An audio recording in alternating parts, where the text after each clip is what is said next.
Since the to function is now being called, JavaScript creates a brand new function execution context for it and places it on top of the execution stack. When this new execution context is created, it first goes through its loading phase. During this phase, it populates its scope chain, meaning it links itself with the variable objects of its parents or ancestor scopes. Inside the body of to, there's a variable named b. So in this new context variable object, JavaScript stores b with the initial value undefined. Then it finds another function definition, 3. JavaScript stores the reference to the 3 function inside the variable object of 2. Then in the next line, the program moves to where the function 3 is called. Since it's still in the loading phase, there's nothing to execute yet. So now it enters the execution phase. Inside function 3, what's the first line? It's a console log of the variable b, but that variable hasn't been initialized yet. Its value is still undefined. You can clearly see why during hoisting, variables often print undefined. In the next line, the variable's value is being assigned. So the value of b changes from undefined to 2. Then we see the definition of the 3 function. The execution context doesn't need to do anything here. It simply skips over this line. The next line shows that the 3 function is being invoked. A brand new execution context is created inside the execution stack. During the loading phase of the execution context, we can already see that there's a value inside the arguments. At index 0, it's 4. That's because when the function was called, the value 4 was passed in, parameter inside the 3 function. It's called d. So during the loading phase itself, a variable named d appears inside the context, and it's already assigned the value 4. Then it moves to the next line. There's a console log statement. Nothing special happens there yet. We have let c is equal to 3 for var. During the loading phase, JavaScript automatically allocates memory and sets its value to undefined. But for let and const, JavaScript still allocates memory during the loading phase. The difference is they remain inside what's called the temporal dead zone or TDZ. What exactly is the temporal dead zone? It's the period between a variable being created in memory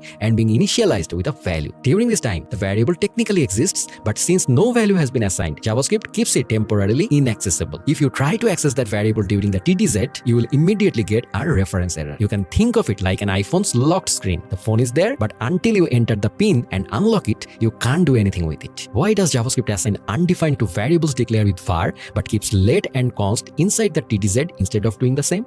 Var comes from the older versions of JavaScript, where there was no concept of safety checks or the temporal dead zone. Back then, JavaScript didn't want the program to crash if a variable was accessed before initialization. So, to avoid breaking the program, it would automatically assign undefined as a fallback value, but let and const were introduced in ES6, where the goal was to keep the language safer and more predictable. If JavaScript had assigned undefined to them as well, it would have created the illusion that the variable was properly initialized, even though it wasn't. JavaScript intentionally blocks access to those variables during that time to signal to developers the variable exists, but it's not ready to be used yet.